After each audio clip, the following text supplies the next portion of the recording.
Bonjour à tous.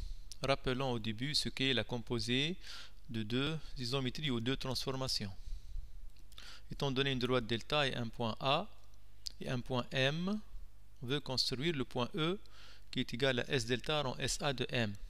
On commence par construire SA de M. J'obtiens un point M1. Je construis l'image de M1 par S delta. Donc c'est S delta de SA de M. On commence par SA de M. Symétrie centrale, SA c'est la symétrie centrale, donc l'image de M sera un point M1 ici. Puis je lui applique S delta. Donc j'obtiens le point E désiré. Supposons que je veux construire le point F qui est SA rond S delta de M. Je commence par S delta de M. Puis j'applique SA. Donc S delta de M. J'obtiens un point ici, M2, que je lui applique SA, symétrie centrale de centre A, j'obtiens mon point F. La composée de deux isométries est, donc si j'ai F isométrie, G isométrie, F rond G, est-ce qu'elle conserve les distances? Oui, parce que chacune des deux transformations conserve les distances. C'est une isométrie. La composée de deux déplacements. Alors, ce déplacement conserve, tout d'abord, ça va me donner une isométrie. Un déplacement, c'est une isométrie. La composée de deux isométries, c'est une isométrie. Mais est-ce qu'elle conserve les mesures des angles orientés ou bien non? Ce déplacement, il conserve les mesures des angles orientés. Celui-là aussi, au total, donc cette composée conserve. Donc, c'est un déplacement.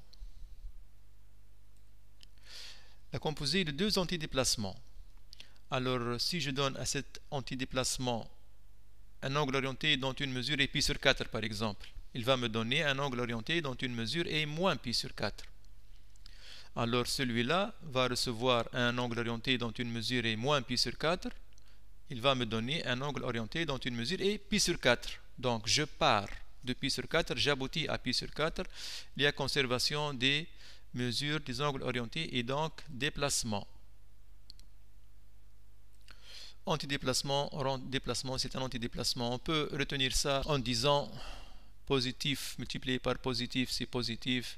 Négatif multiplié par négatif, c'est positif. Négatif multiplié par positif, c'est négatif. Donc, c'est une façon pour retenir. Alors, la composée de deux symétries orthogonales. Celui-là, c'est un antidéplacement, rond antidéplacement. C'est un déplacement. Une rotation, c'est un déplacement. Symétrie orthogonale antidéplacement, déplacement rond antidéplacement, ça me donne un antidéplacement. Une symétrie centrale, c'est une rotation d'angle pi, donc c'est un déplacement, rond un déplacement, c'est un déplacement.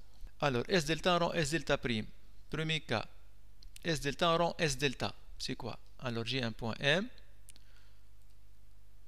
je veux construire S delta rond S delta de M. Comment je trouve ça?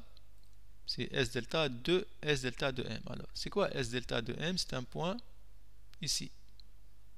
Je lui applique S delta, celui-là. Alors, je vais revenir au même point. Donc, c'est l'identité du plan. L'image de chaque point M, c'est lui-même. Alors, lorsque les axes sont perpendiculaires, c'est quoi S delta rond S delta prime? Construisons l'image de M par S delta rond S delta prime lorsque les axes des symétries orthogonales sont perpendiculaires. Alors je commence par l'image de M par S delta prime. Delta prime, l'image de M, ça sera ici. Maintenant, ce que je trouve, je construis son image par S delta. Je trouve un point ici, M'. Il s'avère que O est milieu de M, M'. Alors pourquoi? J'ai un triangle rectangle ici. Cet angle-là, c'est un angle droit. Trois angles droits, quadrilatère ayant trois angles droits, le quatrième est aussi droit. J'ai un triangle rectangle et ces deux droites sont les médiatrices de deux de ces côtés. Donc, elles se coupent au centre du cercle circonscrit, mais puisqu'il c'est un triangle rectangle, ce centre-là va être le milieu de l'hypoténuse. Donc, le O, c'est le milieu de M'. On peut aussi dire, démontrer autrement. On a la distance OM égale à OM1, la distance OM1 égale OM'. Donc O il est équidistant de M et M'. Cet angle-là géométrique, c'est égal à cet angle, plus celui-là. mais cet angle c'est 2 fois ça, et cet angle c'est 2 fois ça. Je mets 2 en facteur et j'obtiens 2 fois 90, c'est 180. Donc O équidistant de M' et cet angle c'est 180, donc c'est le milieu. Et par suite, M' est l'image de M par la symétrie centrale de centre O. Donc, la composée de deux symétries orthogonales d'axes perpendiculaires n'est autre que la symétrie centrale de centre, l'intersection de ces droites. Quelques exemples. Alors, on a ce carré et on nous demande SAB rend SCB. AB, où est AB? Voilà AB, CB. Voilà. Donc, la composition, les axes sont perpendiculaires. Donc, SB, directement, je mets SB. SAC rend SBD. AC, BD, les diagonales dans un losange sont perpendiculaires. Donc, c'est la symétrie centrale du centre E. SDC rend SAD. DC, AD. La composée de symétries orthogonales d'axes perpendiculaires, c'est une symétrie centrale de centre l'intersection qui est D. Alors, les axes sont parallèles maintenant. Alors, je veux construire l'image de M par cette composée. Je commence par l'image de M par S delta prime. J'obtiens un point ici, M1. J'appelle ce point-là A. Puis, ce point M1, je construis son image par S delta. J'obtiens le point M'. J'appelle ce point-là B. Alors, le vecteur M', j'utilise la relation de Charles, c'est MM1 plus M1 M'. Le vecteur MM1, je peux écrire que c'est égal à 2 fois AM1 et le vecteur M1 M' c'est 2 fois M1B. Je mets 2 en facteur. Relation de Charles c'est 2 fois AB. Ceci signifie que le point M' est image de M par la translation du vecteur 2AB. M' est l'image de M par la translation du vecteur 2 fois AB. Et par suite, cette composée n'est autre que la translation du vecteur 2 fois AB. Et retenez bien. Donc, si les axes sont parallèles, ça nous donne une translation du vecteur 2 fois. 2 fois quoi? Je prends un point ici, sur delta prime, je le projette perpendiculairement sur cette droite-là. Alors, quelques exemples. SAB rend SCD. Où est la droite AB, CD? Elles sont parallèles, donc ça va automatiquement me donner une translation. Translation du vecteur 2 fois. 2 fois quoi? Je choisis un point sur CD et je le projette perpendiculairement sur AB. Par exemple, le C, il appartient à cette droite, je le projette perpendiculairement sur AB, j'obtiens le B. Donc, 2 fois CB ou bien 2 fois DA. SBC rend SDA. Alors, où est le B? La droite BC, DA. Oui, elles sont parallèles. Donc, la composée de deux symétries orthogonales d'axes parallèles me donne une translation. Le vecteur 2 fois quoi? Je choisis un point sur la droite DA, par exemple le A, et je le projette perpendiculairement sur BC. J'obtiens B, donc 2 fois AB ou bien 2 fois DC. SDC rend SAB. Alors, où est la droite DC? AB, elles sont parallèles. Donc, ça va me donner une translation du vecteur 2 fois quoi? Je choisis un point sur AB, le B par exemple, je le projette perpendiculairement sur DC, j'obtiens le C, 2 fois BC ou bien 2 fois AD. Une remarque, ici j'ai permuté les deux, AB, CD, CD, AB. Donc ça ne donne pas la même chose. Quatrièmement, alors maintenant, les axes sont séquents. Je veux construire donc l'image de M par cette composée. Composée de deux symétries orthogonales d'axes séquents. Je commence par S delta prime, bien sûr. Alors l'image de M va être un point ici, M1.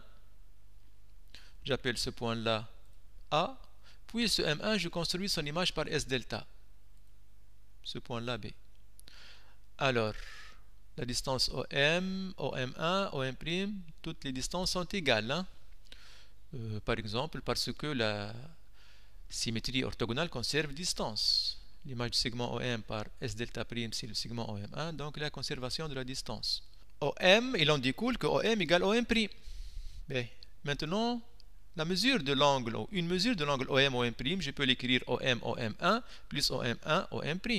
mais OM, OM1, c'est 2 fois OA, OM1. Et OM1, OM', c'est 2 fois OM1, OB. Donc j'obtiens OM, OM', c'est congru à 2 fois OA, OB. M' est l'image de M par la rotation de centre O et d'angle 2 fois OA, OB. Donc retenez bien, si les deux axes sont sécants, j'obtiens une rotation de centre l'intersection et d'angle 2 fois. 2 fois quoi? Je prends un vecteur directeur de celle-là, puis un vecteur directeur de celle-là. Des exemples.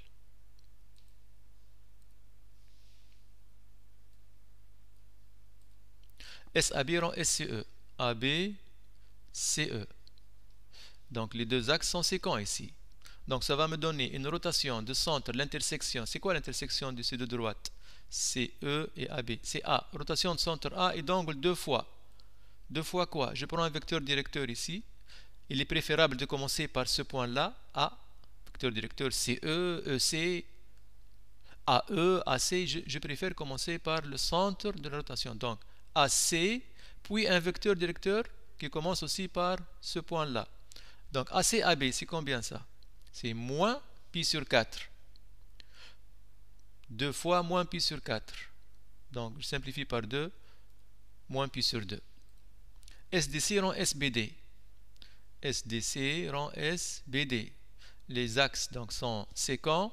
Ça va me donner une rotation de centre l'intersection qui est D et d'angle 2 fois. Alors je prends un vecteur directeur de BD. Je préfère toujours commencer par le centre de la rotation, donc DB, puis un vecteur directeur de cette droite-là, et je commence par le D. Donc DB, DC, c'est pi sur 4. Donc 2 fois pi sur 4, je simplifie par 2, pi sur 2. SDC rend SCB. DC et CB sont séquentes. Donc les droites DC et CB sont séquentes. Ou bien je remarque qu'elles sont perpendiculaires et par suite cette composée-là est la symétrie centrale de centre l'intersection C est égale SC. Directement j'écris SC, ou bien j'ai pas remarqué, donc j'écris les axes sont séquents, donc c'est une rotation, voilà, c'est la rotation de centre l'intersection C et d'angle 2 fois. 2 fois quoi? Un vecteur directeur ici, je commence par C, donc CB, CD. CB, CD, moins pi sur 2. Moins pi sur 2, donc je simplifie, c'est moins pi. Et une rotation d'angle pi ou bien moins pi, c'est une symétrie centrale. Alors, merci pour votre attention et à bientôt.